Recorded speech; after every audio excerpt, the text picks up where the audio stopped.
नमस्कार प्यारा विद्यार्थी भाइ बहिनीहरू, म यहाँहरूको नेपाली विषय शिक्षक वैकुण्ठ प्रसाद नेउपाने श्री आजाद माध्यमिक विद्यालयको तर्फबाट 5 खाल काभ्रेको तर्फबाट आजको कक्षामा उपस्थित भएको छु। आजको कक्षामा हामी माध्यमिक तहको कक्षा 12 अनिवार्य नेपाली विषयमा समावेश गरिएको एक चिहान उपन्यासको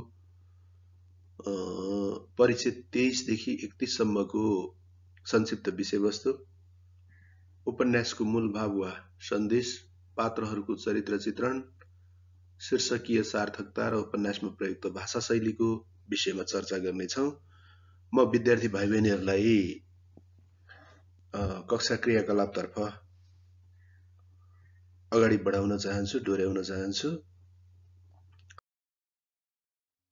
परिच्छेद 23 मा संक्षिप्त विषयवस्तु यस्तो छ।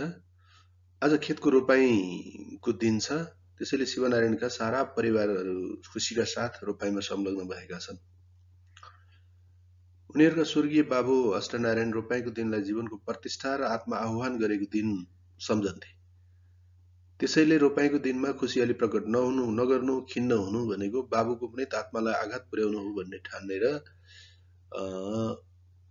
नानी थकु समेत हुनसम्मको भित्री वेदनालाई दमित गरेर दबाएर हर्ष मनाइरहेकी थिइन्। मसिनो पानी सिमसिम परिरहेको थियो, तर पनि रोपारहरू रसले भरिपूर्ण गीतहरू गाएर मस्त देखिन्थे। रोपारहरूलाई पान सुपारी खुवाउन भन्दै घनिष्ठता बढाउन पान सुपारी खुवाउने बाहनामा डाक्टर गोदत्त प्रसाद टुप्लुक आइपुगे। डाक्टरलाई एकाएक खेतमा देखेपछि निनाउन लागेको नानी थकुको व्यथा पुनः जागृत भएर आयो भने भित्रभित्रै रिसले मुरमुरिए पनि शिवनारायणले पनि मर्यादाको र सभ्यताको ख्याल गरेर आफ्नो रिस आफूभित्रै दबाए। विद्यार्थी भाइ बहिनीहरू, हाम्रो गाउँ घरमा पनि रोपारको बेलामा रोपाइँको दिन रोपारहरूलाई, लाठेहरूलाई, बाउसे गर्ने मान्छेहरूलाई चकलेट वितरण गर्ने, खेतको पूजा गरेर, मुहान पूजा गरेर टीका लगाइदिने परम्परा अहिले पनि जीवित रहेको पाइन्छ। र यहाँ डाक्टर गोदत्त प्रसाद पनि वास्तवमा पान सुपारी खुवाउन भन्दा पनि त्यहाँ आत्मीयता बढाउनको लागि, घनिष्ठता बढाउनको लागि, सामिप्यता बढाउनको लागि पान सुपारीको बाहनाले खेतमा गएका थिए। डाक्टर गोदत्त प्रसादले बडो श्रद्धा र शुभेच्छा सहित पहिले शिवनारायण र उनका परिवार उमेर अनुसार र पछि खेतालाहरूलाई पान सुपारी बाँडे। रोपारहरू नाच्ने र गाउने, हिलो छ्यापाछ्याप गर्नेमा व्यस्त थिए। नानी थकुले पनि हिलो छ्याप्दा डाक्टर गोदत्त प्रसाद त्यो हिलोले रङमनी। नानी थकुले मस्त भएर गोदत्त प्रसादलाई हातमा तानेर हिलोमा खसालिन्। खेतालाहरू झन् मस्त भएर हाँसे। शिवनारायणलाई यो कुरा चित्त बुझेन। नानी थकुले बेफिक्री, निष्फिक्री डाक्टरसँग चाहिँ ठट्टा गर्न चाहेको, डाक्टरलाई हिलो छ्यापेको कुरा उनले निहालिरहेका थिए। शिवनारायणलाई यो कुरा चित्त बुझेन र रिसाएको भावमा धेरै वाइयाती नमन्न बहिनीलाई सुझाए। रोपाइसकेपछि सबै मानिसहरू डाक्टर गोदत्त प्रसादलाई अभिवादन गर्दै घरतिर फर्के र घरतर्फ फर्किन लागेका गोदत्त प्रसादलाई शिवनारायणले समेत शिष्टाचार सहित अभिवादन गरेर बिदा भए। अघिल्लो दिनको रोपाइँको थकाइ मेट्नका लागि भोलिपल्ट कोही पनि खेतमा गएनन् र घरमै बसे। मेसो मिलाएर लतामायाले शिवनारायणसँग जे गरेर, जे सहेर, जसो गरेर भए पनि नानी थकुको विवाह गरिदिने कुरा उठाइन्।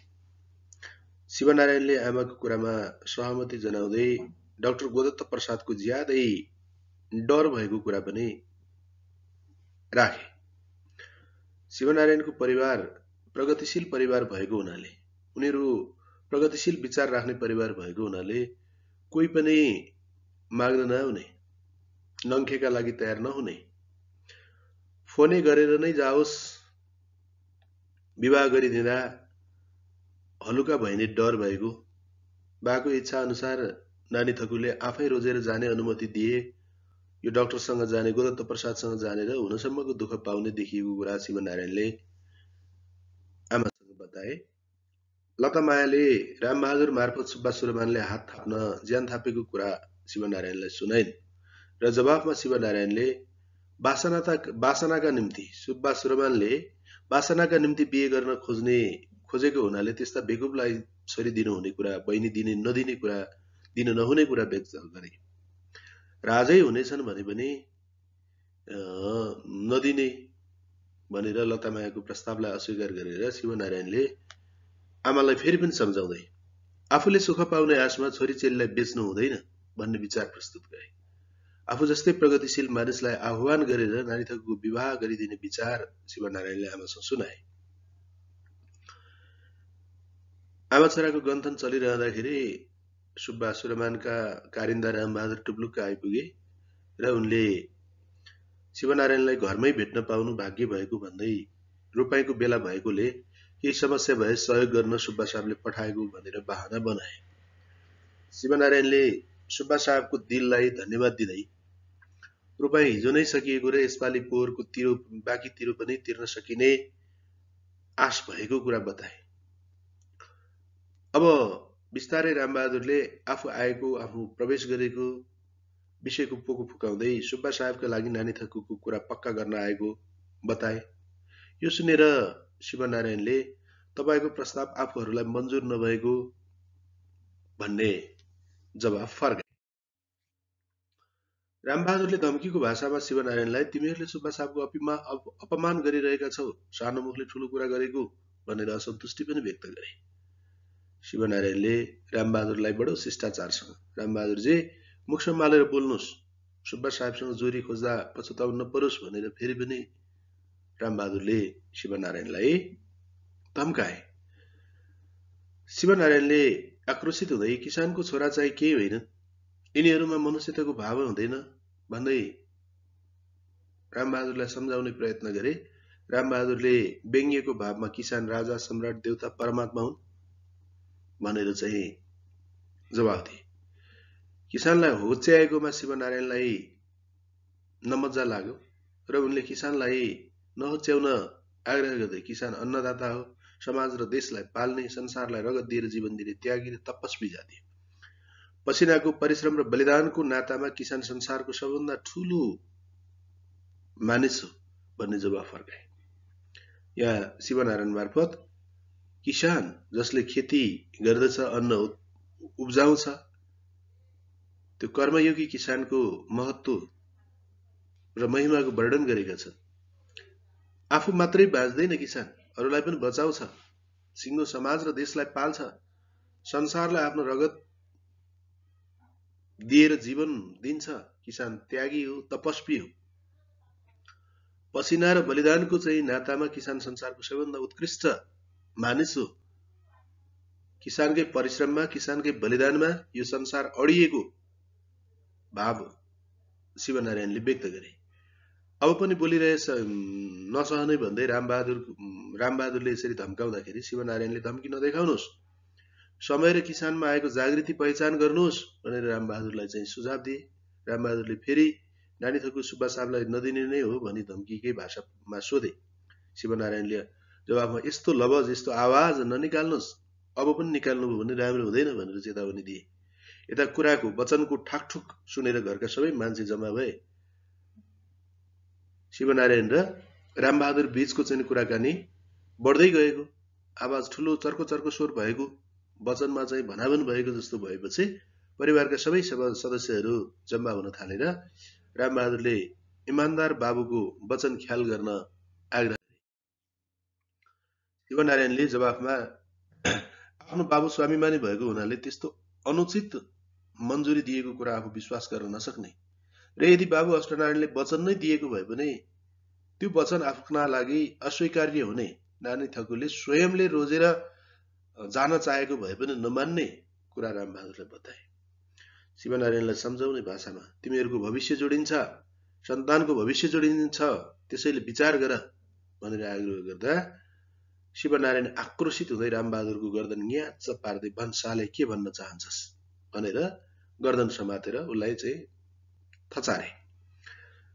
परिवारले शिवनारायणलाई छुट्याउन ताने, शिवनारायणले रामबहादुरलाई एकपटकलाई माफ भयो भन्दै छोडिदिए। शिवनारायणको पन्जाबाट मुक्त भएका रामबहादुरले पशु बलको भरमा पोहोरको कुत र तानमा परेको 300 रुपियाँ के गर्छौ? सुब्बा साहबले अहिले लिएर आउन भनेको भन्नुभएको छ भनेर आदेश सुनाए। शिवनारायणले तान आफूले हात जोडेर नल्याएकोले फिर्ता लैजाऊ भनेर चाहिँ भने। हाकुमायाले रिसले तान किन फर्काउने, दियो लियौ भन्दै नालिस गर्न जा भनेर जवाफ दिइन्। यो रामबहादुर र शिवनारायण र हाकुमायाको जवाफले केही जवाफ दिन नसकेपछि रामबहादुर रिसले देखा जाएगा भनेर धम्कीको भाषा प्रयोग गरे। देखा जाएगा भन्ने भाषामा हाकुमायाले पनि देखा जाएगा भन्ने देखा जाएगा जे हेर्दै जाउँ भनेर चाहिँ जवाफ दिए। परिषद 25 मा शिवनारायण र हाकुमाया रूपकुर खेतमै बस्न थाले।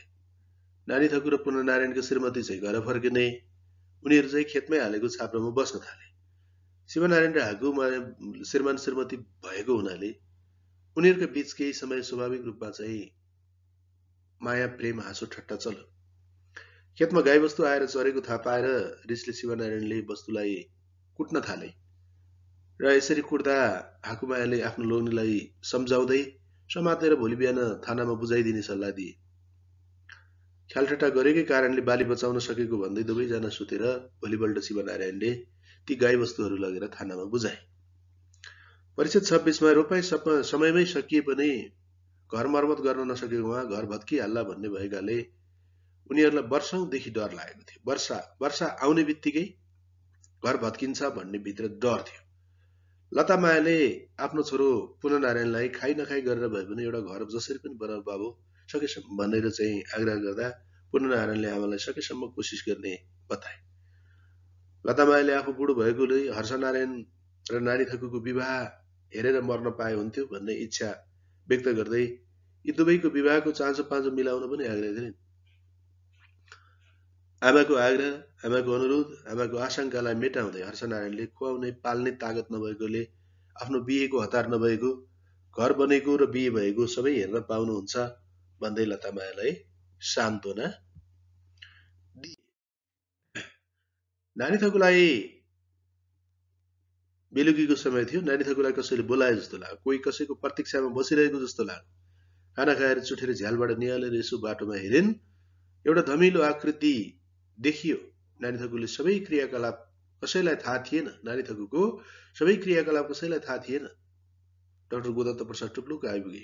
नानी थकु छिडीमै गएर स्वागत गर्दै यति बेला किन आउनुभएको भनेर प्रश्न गरे। अहिले निकै राम्रो साइत भएकोले लिन आएको भन्दै डाक्टर गोदत्त प्रसादले एउटा राम्रो घरमा गोप्य रूपमा कोठा लिएको र बस्ने व्यवस्था मिलाएको, त्यहाँ रेडियो पनि राखेको भनेर चाहिँ नानी थकुलाई लिन आएको प्रस्ताव पेश गरे। डाक्टर गोदत्त प्रसादको यो प्रस्ताव सुनेर नानी थकुले दाजुहरूले सुन्लान् भन्दै बिस्तारै बोल्न गोदत्त प्रसादलाई आग्रह गरिन्। डाक्टरको कुरा सुनेपछि नानी थकु आफू नजानै कुरा बताइन्। आफूलाई अब प्रेम गर्ने मन नभएको बताइन्।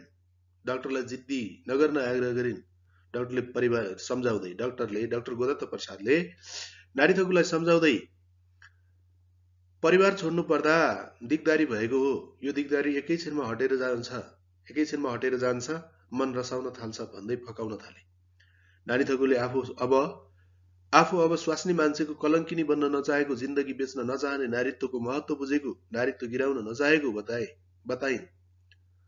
डाक्टरप्रति गहिरो प्रेम बसे तापनि नानी थकुमा रञ्जना देवी र शिवनारायणको कुराको प्रभाव परेकाले दोधार भयो। एकातिर उनी डाक्टर गोदत्त प्रसादलाई चटक्क त्याग्न सक्दैनथिन्। डाक्टर गोदत्त प्रसादप्रतिको मोह र प्रेम उनको मन र मुटुमा अंकुराइरहेको थियो भने अर्कातिर रञ्जना देवीको अत्यन्तै कृपापूर्ण, अत्यन्तै चाहिँ बुद्धिमत्तापूर्ण भनाइले प्रभाव पारिरहेको थियो भने दाजुको विचारबाट पनि उनी प्रभावित भएकी थिइन्। त्यसैले आफूले एउटा स्वास्नी मान्छेको पोइसँग, केटाकेटीको बाउसँग विवाह गरेर गएर स्वास्नी मान्छेको कसैको काख खोसेर कलङ्क लिन नचाहेको, आफ्नो जिन्दगी कसैलाई वासनाका निम्ति बेच्न नचाहेको, सुखको लागि आफ्नो जिन्दगी कसैलाई चाहिँ वासनाका लागि सुम्पन नचाहेको, नारी हुनुको भाव, नारी जीवनको महत्त्व बुझेको र त्यो नारी जीवनको महत्त्वलाई गिराउन नचाहेको कुरा चाहिँ डाक्टर गोदत्त प्रसादसँग बताइन्।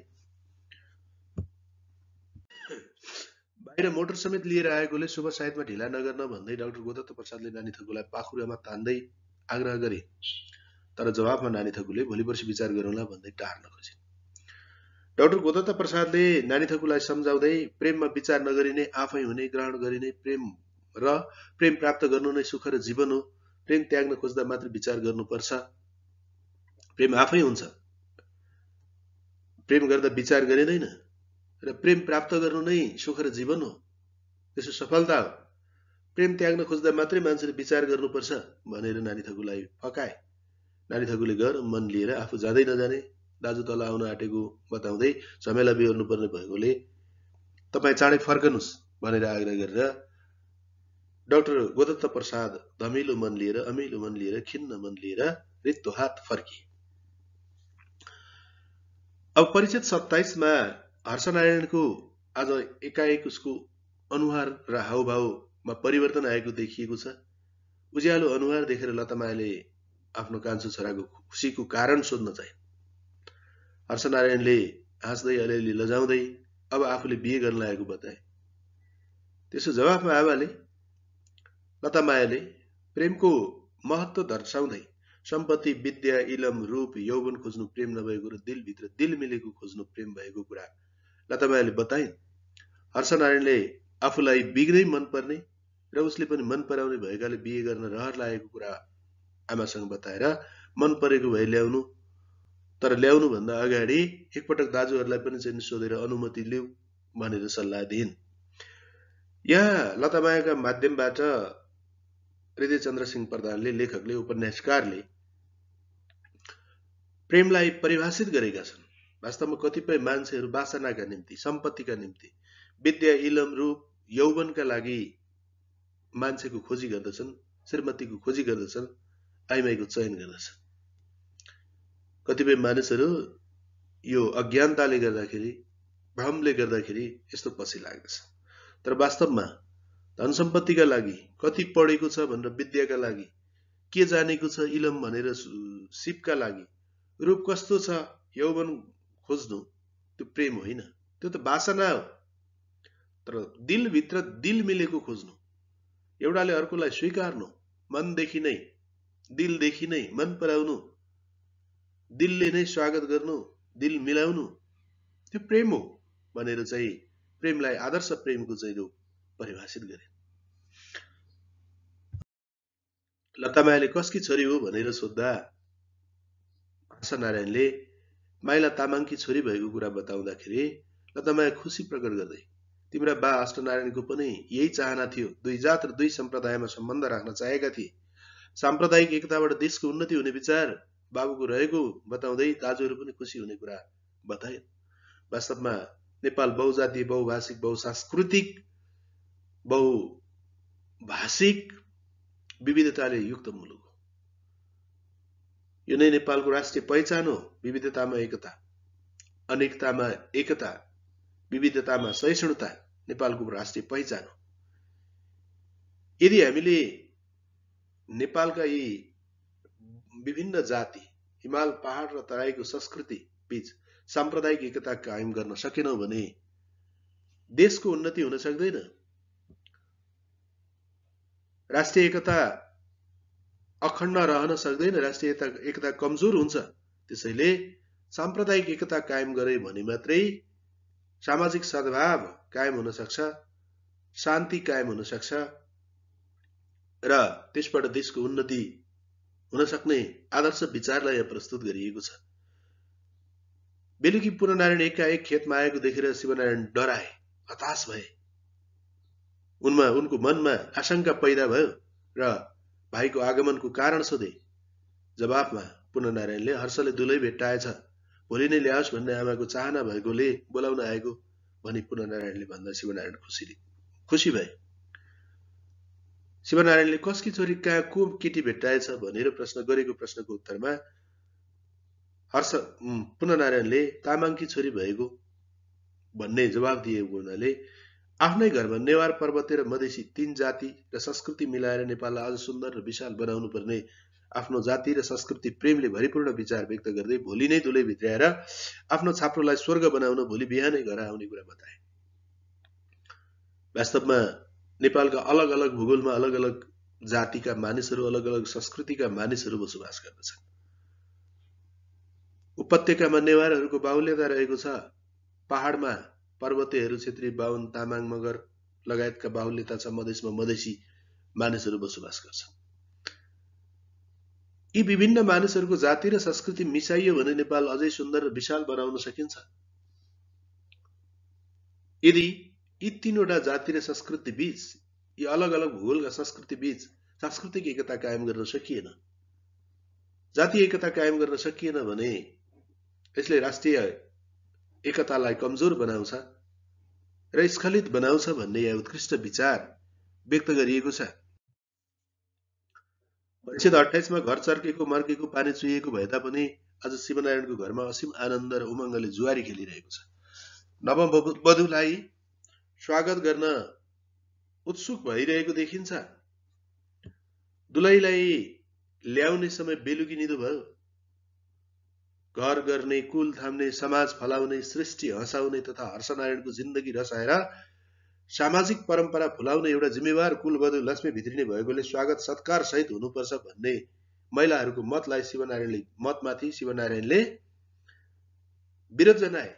अर्थात् कसरी घरमा चाहिँ दुलहीलाई भित्र्याउने भन्ने छलफल चलिरहेको छ। शिवनारायणले डोलीमा चढाएर ल्याउँदैमा, ढोकामा राखेर स्वागत सत्कार गर्दैमा छोरी बुहारीले मान मर्यादा पाउन सक्दैन। त्यसैले उनीहरूलाई चाहेको हक दिनुपर्छ। लोग्ने मान्छेहरूले मर्यादा पालना गर्ने प्रण गर्नुपर्दछ भन्ने प्रगतिशील र नारीवादी चेतना सहितको विचार व्यक्त गरे। शिवनारायणको विचारलाई सबैले समर्थन जनाए। हाम्रो समाजमा दुलही भित्र्याउँदा धुमधामसँग भित्र्याउने गरिन्छ। बाजा बजाएर, कारमा राखेर, एक दिन भाडामै लिएर भए पनि आफ्नो नहुनेहरूले कारमा राखेर भित्र्याइन्छ। ढोकामा सियाली गरेर, आरती गरेर, बत्ती बालेर भित्र्याइन्छ। तर भोलिपल्टदेखि त्यही बुहारीलाई, त्यही छोरीलाई यो गरिन, यो ल्याइन, त्यो ल्याइन भनेर टोकसो गर्न थालिन्छ। यसले अघिल्लो दिनको स्वागत सत्कार गरेको के मान मर्यादा रह्यो। त्यसैले हरेक लोग्ने मान्छेहरूले आफूले भित्रिएका छोरी बुहारीहरूलाई उनीहरूले चाहेको हक अधिकार सुम्पने, उनीहरूको विचार र भावनाको कदर गर्ने प्रण गर्न सकियो भने मात्रै छोरी बुहारीको चाहिँ नि मान मर्यादा रहन्छ। उनीहरू वास्तवमै परिवारको चाहिँ नि लक्ष्मी, कुल थाम्ने, समाज फलाउने, सृष्टि हँसाउने, जिन्दगी रसाउने पात्र बन्न सक्छन् भन्ने उत्कृष्ट विचारलाई यहाँ प्रस्तुत गरिएको छ। डोलीमा चढाएर ल्याउने, ज्यामी काम गर्ने महिला तामाङ मजदुरी गरेर खाने भए पनि पुतलीले हर्षनारायणलाई रोजेर जान लागेकोमा बिछट्टै खुसी छ। उनी आफू यद्यपि तामाङको छोरो भएर पनि आफ्नी छोरीले नेवार रोजेर जान लागेकोमा खुसी छन्। कारण उनले 2007-8 सालतिर जतिखेर नेपालमा राजनीतिक परिवर्तनको आन्दोलन चर्किरहेको थियो, शहरमा ज्यालापनी गर्न जाँदैखेरि, मजदुरी गर्न जाँदा सुनेको नारा नेवार पर्वत एक हौं को याद आयो। दुला भएर आएका हर्षनारायण र उनका परिवार पुननारायणलाई माइला तामाङले हृदयदेखि नै स्वागत सत्कार गरे। आर्थिक रूपमा गरिब भए पनि मनदेखि स्वागत सत्कार गरे। आफ्ना अनन्य प्रेमीको साथसाथै नयाँ लुगा लगाउन पाएकी पुतली पनि साह्रै खुसी र स्वर्गकी परी जस्तै राम्री देखिन्। हर्षनारायणहरू पुगेको 1 घण्टामा छोरीलाई डोको, नाम्लो, हँसिया कहिल्यै नबिर्सिनु, खर्पन, नोल र कोदालीको साथ सुहाएर नेपाललाई हँसाउने कोसिस गर्नु भन्दै माइला तामाङले छोरीलाई बिदा गरे। छिमेकीहरूले डोको, नाम्लो, हँसिया बोक्ने पर्वते गरिबकी छोरी रहेछ भन्दै कुरा काट्न थाले।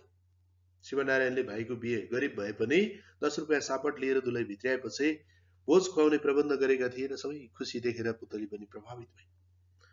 प्यारा विद्यार्थी भाइ बहिनीहरू, यहाँनिर डोको, नाम्लो र हँसिया कहिल्यै नबिर्सिनु र खर्पन, नोल, कोदालीको साथमा सुहाएर नेपाललाई हँसाउने कोसिस गर्नु, पर्वते र उपत्यकाको सांस्कृतिक एकताको चर्चा गरिएको छ। डोको, नाम्लो र हँसिया पर्वते संस्कृति हो। पहाडमा बसोबास गर्ने मानिसको दिनचर्यामा यी कुराहरू अनिवार्य हुन् भने उपत्यका भित्रका किसानहरूमा खर्पन, नोल र कोदाली दैनन्दिनीका साधन हुन्। यो सांस्कृतिक एकताबाट पर्वत र पहाड र उपत्यकाको सांस्कृतिक एकताबाट नेपाललाई हँसाउन सकिन्छ, यसको सम्मान गर्नुपर्दछ भन्ने उत्कृष्ट भाव व्यक्त भएको पाइन्छ। राति 10 बजेपछि सबै सुते। मनले रोजेको चाहेको पाएर हर्षनारायण र पुतली पनि दुवै अत्यन्तै खुसी थिए। मुस्कुराउँदै लाजले एक अर्कालाई आँखाभरि हेरे, मनमुटुभरि सजाए। हर्षनारायणका प्रेम, स्नेह र लज्जाले मिश्रित लोलाएका आँखाले हेर्दै मुसुक्क मुस्कुराए। पुतली मानव उनको मुस्कान पानी परेको आकाश खुले झैं खुलेको थियो। वासन्ती सौन्दर्य सहित फूल फुलै झैं देखिन्थ्यो। मुस्कुराएर हेरिन् र उनीहरू सुते, एकाकार भएर सुते। परिषद 29मा नानी थकुलाई सुयोग्य वर पात्र खोजेर विवाह गर्ने कुराको चिन्ताले गर्दा शिवनारायण राम्ररी निदाउन सकेनन्। एक हप्तामा नै त्यस्तो पात्र प्राप्त भयो। म्याट्रिक आइए तह उत्तीर्ण गरेर तराईको मौजावाल जमिनदारको छोरो फेला पर्यो। घुमी हुने काठमाडौँ उपत्यकाको खेती गर्ने तरिका अध्ययन गर्ने क्रममा राम खेलावान कुर्मीसँग शिवनारायणको भेट भयो। उनको उद्देश्य यहाँका उपत्यकाका किसानहरूलाई मधेसमा लगेर खेती गराउने र त्यहाँ किसानहरूलाई सिकाउने थियो। यही क्रममा उनको शिवनारायणसँग भेट भएको थियो। खेतमा काम गर्न आएकी नानी थकुको रूप लावण्य, रूप देखेर, शील स्वभाव देखेर, शिष्टाचार देखेर राम खेलावानले भित्रभित्रै मन पराए। अझै विवाहको प्रसङ्गले दङ्ग परे। मधेस, पहाड र नेवारी संस्कृतिको वैवाहिक सम्बन्ध आफ्नै घरमा जोडिन लागेकोले शिवनारायण पनि असाध्य हर्षित भए, आनन्द भए। दुनियाँमा सबै थोक हुन समय, श्रम र बुद्धि खर्चनु पर्दछ, तर प्रेम हुन समय, श्रम र बुद्धि खर्च नहुने, मानिस सजिलैसित एक घडी एक छिनमै प्रेमका लागि तयार हुने, समान गुण भएका दुई मानिसको हाँस्दो दिल तुरुन्तै आँखा चिम्म गर्दा एक हुने, प्रेमले जाति, भाषा, धर्म, संस्कृति, भौगोलिक दूरी, आर्थिक अवस्था केही नहेर्ने, कसैको दिलसँग अर्कोको दिल हाँसेपछि एक हुनलाई तयार हुने आदर्श प्रेम हुन्छ भन्ने यहाँ चाहिँ आदर्श प्रेमको चरित्रलाई चाहिँ यहाँ उभिएर संसारमा सबै थोक हुन समय लाग्छ, श्रम खर्च गर्नुपर्छ, बुद्धि खर्च गर्नुपर्छ, तर मानिसले एउटाको दिल अर्कोको दिलसँग मिसिन, एउटाले अर्कोलाई प्रेम गर्न समय नलाग्ने, एकै छिनमा तयार हुने, समान गुण भएका, समान विशेषता भएका दुई मानिसको हाँस्दो दिलभित्र आँखा चिम्म गर्दा प्रेम बस्ने, प्रेम पर्ने, एकले अर्कोलाई म प्रेम गर्ने, यसले जाति, भाषा, धर्म, संस्कृति, भौगोलिक दूरी, आर्थिक अवस्था केही पनि नहेर्ने भन्ने चाहिँ यहाँ प्रेमका विशेषता चर्चा गरिएको छ। राम खेलावानलाई एक नजरमै नानी थकुले मन पराए जस्तै नानी थकुलाई पनि राम खेलावानले मन पराए। यस्तो सुनौलो मौका गुमाउनु नहुने पक्षमा शिवनारायण थिए। त्यसैले यो सुनौलो मौकाको सदुपयोग गर्दै विवाहको प्रस्ताव अगाडि बढाएर दुवैको स्वीकृतिमा पर्सिपल्ट नै विवाह गर्ने टुङ्गो लाग्यो। आफ्नो जातीय पोसाकमा सजिएकी नानी थकु अत्यन्तै सुन्दर देखिएकी थिइन्। रूपले पनि राम्रै, चिटिक्क परेको देखियो, बान्की परेको देखियो। घरका सबै परिवार खुसी साथ काममा व्यस्त रहे। नानी थकुको हृदयमा उडेर भए पनि चाँडै पुगौँ भेटुको भाव जागृत भयो। विद्यार्थी भाइ बहिनीहरू, विदाईको समयमा घरका सबैको आँखा रसाएर आए। एकजोर चर्खा, हँसिया, हथौडा, कुटो, कोदालो, कोदाली, डल्लेठो दाइजो मार ज्वाइँलाई एकजोर खर्पन, एउटा डोको, एउटा डालो, नेपाली कुटो, कोदालो, खुकुरी, भात गाउने टोपी, नेपालको नक्सा उपहार दिई विदा गरे। घर परिवारका मानिसको आशिष लिई नानी थकु एउटा साथीको साथ 32 पुतली सडकमा कोठामा कुरिरहेका राम खेलावानको कोठामा पुगिन्। पुर्याउन आएका मानिस एकैछिन बसेर विदा भई फर्के। दुवैजना एकअर्काको दिल पोखाउन चाहन्छन्। यद्यपि उनीहरूसँग भाषा मिल्दैन, संस्कृति मिल्दैन, तर पनि ठट्टा गर्न र समर्पित हुन आतुर छन्, हताश छन्।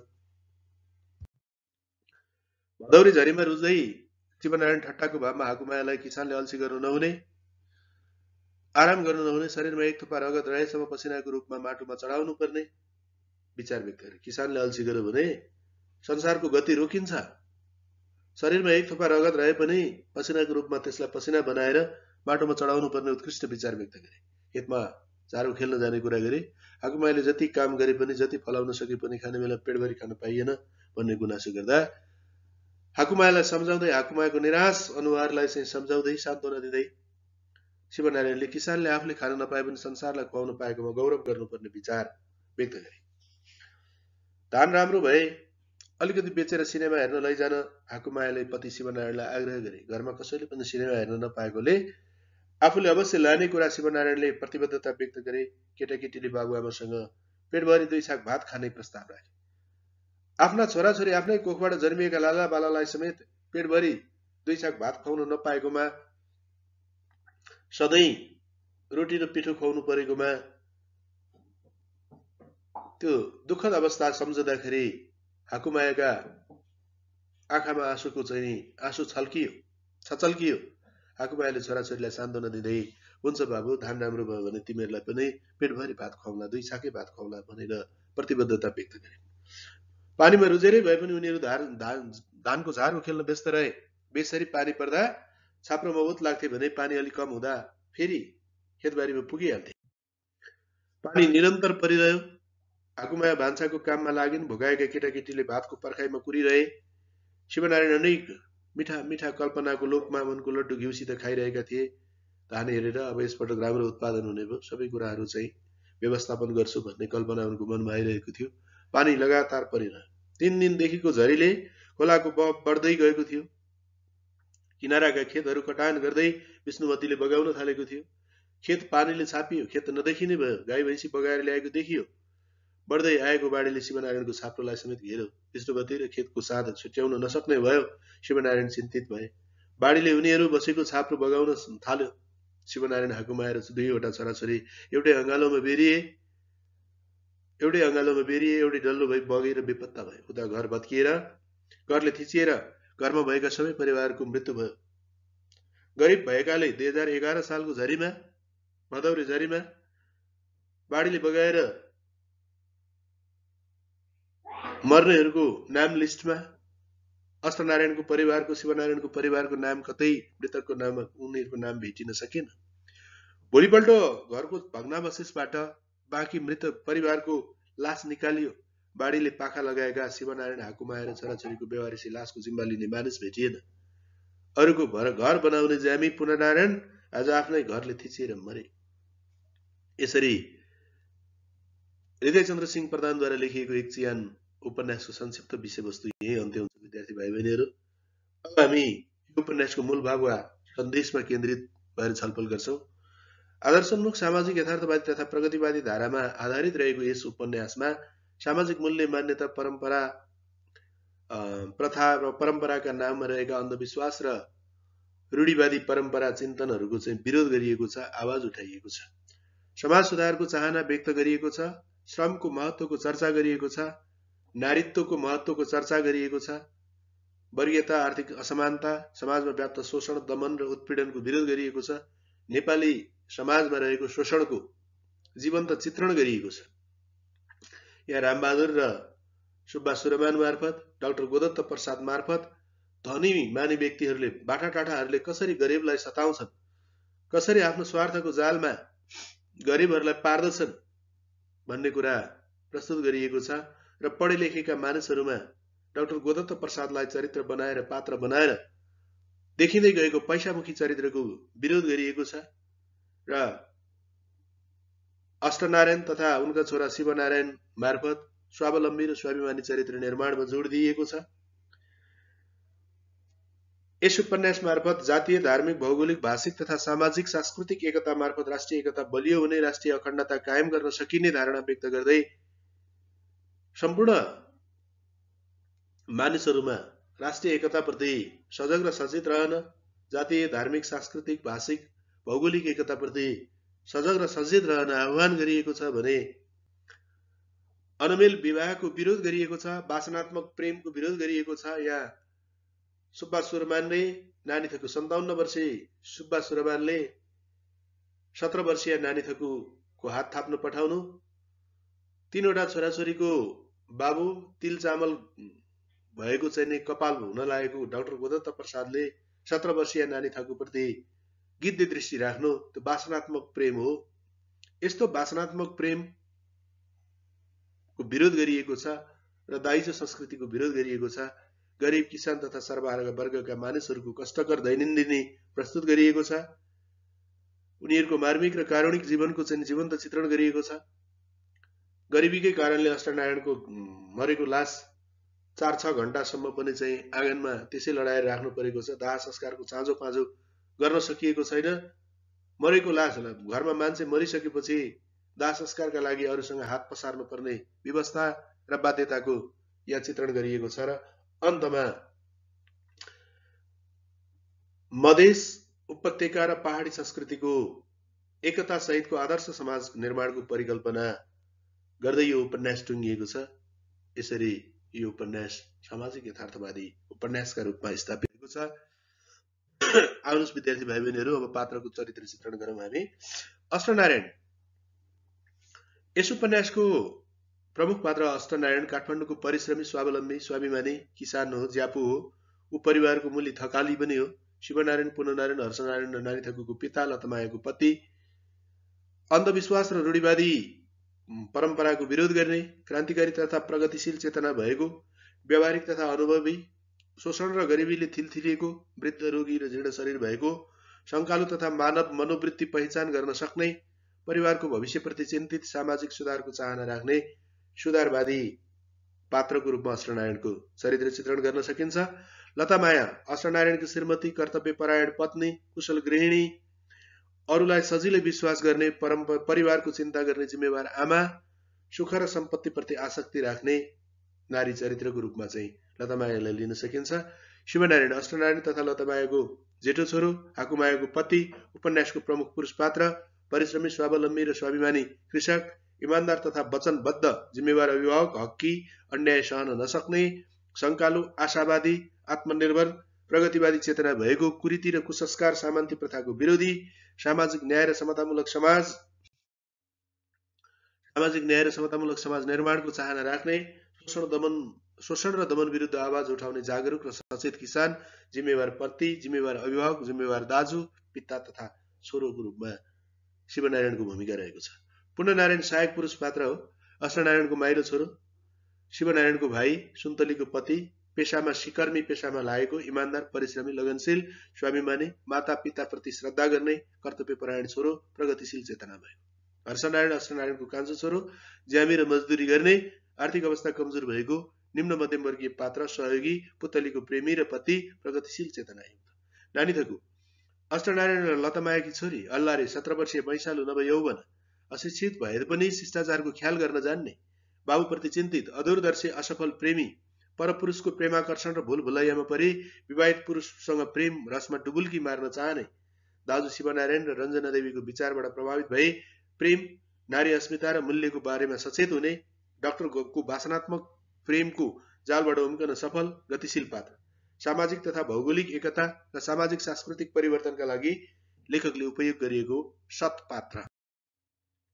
डाक्टर गोदत्त प्रसाद, पिछाले डाक्टर रञ्जना देवीको लोग्ने पैसामुखी चरित्र भएको, नानी थकुको प्रेमी, नारीलाई तृष्णा र भोगको साधन ठान्ने, भोग्या वस्तु ठान्ने, स्त्री लम्पट, कामुक, विलासी, भ्रष्ट, काम वासनाले मत्त भएको, निर्लज्ज तथा लाचार, प्रेमको जालमा पारी नारी अस्मितामाथि धावा बोल्ने, गुण्डा, सहयोगको आडमा स्वार्थ पूरा गर्न खोज्ने, कपटी, धूर्त र असत तथा खल पात्र। रञ्जना देवी, डाक्टर गोदत्त प्रसादकी पत्नी, जिम्मेवार, कुशल गृहिणी, सहायक नारी पात्र, नारीत्व र नारी अस्मिताप्रति सचेत, बौद्धिक तथा भविष्यप्रति सचेत, शान्त, चतुर तथा सत पात्र। सुब्बा सुरमान, सुब्बा, तलसिंह अनि मोहिका गरिबका तरुणी छोरीमाथि आँखा गाड्ने, 57 वर्षीय उमेरमा 17 वर्षीय तरुणी ताक्ने कामुक, शोषक, सामन्त, जाली फटाएको प्रतिनिधित्व गर्ने असत, धूर्त र खल पात्र। धन र सम्पन्नताको आडमा गरिबहरूलाई आफ्नो कठपुतली बनाई गरिबहरूको भविष्यमाथि खेलवाड गर्न खोज्ने, गरिबहरूमाथि थिचोमिचो गर्ने, शोषक वर्गको प्रतिनिधित्व गर्ने वर्गीय चरित्र। रामबहादुर सुब्बाको कारिन्दा, चाकरीबाज, ठूला धनीमानीको चाहिँ चाकरी गर्ने दलालहरूलाई आफ्नो शब्दजालमा पारी फकाउन र फसाउन सिपालु, जाली, रकमी, फटा, धूर्त, असत तथा खल पात्र। हाकुमाया सुन्तली पुतली बाबुचा छिमेकीहरू राम खेलावान माइला तामाङ गुबाजु वैद्य आदि सहायक पात्र हुन्। यस उपन्यासमा भाषा शैलीको चर्चा गर्दा अत्यन्तै सरल सहज र सम्प्रेष्य भाषाको प्रयोग भएको छ। केही आगन्तुक शब्दहरूको पनि प्रयोग भएको छ। तलसिङ मोही तमसुक कुत जस्ता प्राविधिक शब्दहरू छन्। फोने नङ्गे माचाछी बिछा जस्ता नेवारी शब्दको पनि प्रयोग भएको छ। उपन्यासमा संवादात्मक शैलीको प्रयोग गरिएको छ। संवादको क्रममा कौतूहल सिर्जना गर्न सफल देखिन्छन्। पात्रहरूको मनोदशा र अन्तर्द्वन्द्वको चाहिँ सफलतापूर्वक चित्रण गरिएको छ। अशिक्षित र अनपढ कृषकहरूबाट शिष्ट र मर्यादित भाषाको प्रयोग गरिएको छ। अनि अनुभवी र परिपक्व विचारको सम्प्रेषण गरिएको छ। यसरी यो एक चिहान उपन्यासमा अत्यन्तै सरल सहज र सम्प्रेष्य भाषाको प्रयोग भएको हामी पाउँछौँ। परिवेश हृदयचन्द्र सिंह प्रधानद्वारा लेखिएको एक चिहान उपन्यासको बाह्य परिवेश अष्टनारायणको गरिबीले चियाएको घर, डाक्टर गोदत्त प्रसादको बिरामी जाँच्ने कोठा, तान बुन्ने कोठा, खेत कुर्न बनाइएको शिवनारायणको छाप्रो, विष्णुवतीको किनारामा रहेको खेत, जेठ असार तथा भदौरे झरी, खेतको रोपाई र धान गोडाई जस्ता कुराहरू बाह्य परिवेशमा आएका छन् भने आन्तरिक परिवेश विषम आर्थिक अवस्थाबाट ग्रस्त, मार्मिक र कारुणिक जीवन भोगाई, अन्धविश्वास र कुरीति, सामाजिक मूल्य मान्यता प्रथा र परम्पराका नाममा रहेका अन्धविश्वास र कुरीतिको विरोध गर्नु, शोषण दमन तथा उत्पीडन र त्यसको विरोध गर्नु, आदर्श प्रेमको चर्चा गर्नु, समतामूलक आदर्श समाज निर्माणको चाहना गर्नु यो उपन्यासको आन्तरिक परिवेशको रूपमा चाहिँ ल्याइएको छ। दृष्टिबिन्दु यस उपन्यासमा प्रयोग भएका सबै पात्रहरू तृतीय पुरुषसँग सम्बन्धित रहेका छन्। लेखकले अन्य पात्रलाई शिवनारायणलाई, रञ्जना देवीलाई, लतामायालाई मुखपात्र बनाएर आफ्ना विचारहरू सम्प्रेषण गरेका छन्। त्यसैले यो तृतीय पुरुष वा बाह्य पुरुष दृष्टिबिन्दुमा आधारित रहेको छ।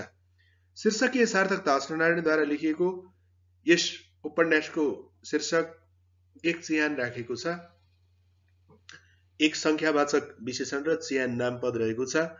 यहाँ अष्टनारायणको पारिवारिक अवस्थाको चित्रण गरिएको छ। पारिवारिक विषयवस्तुलाई चाहिँ उपन्यासको विषयवस्तु बनाइएको छ। अष्टनारायणको परिवार मध्ये शिवनारायणको 4 सदस्यीय परिवारलाई खोलाको बाढीले बगाएर र बाँकी रहेका लतामाया लगायत पूर्णनारायण उसकी श्रीमती, हर्षनारायण र पुतलीलाई एकसाथ घरले किचेर मृत्यु भएको छ। अर्थात् परिवारको एकै चिहान भएको छ। यसरी हेर्दा उपन्यासको समापनमा वर्णन गरिएको कारुणिक दृश्यसँग शीर्षकले सामिप्यता राखेको छ। शीर्षक सार्थक रहेको छ। उपन्यासमा वर्णन गरिएको विषयवस्तु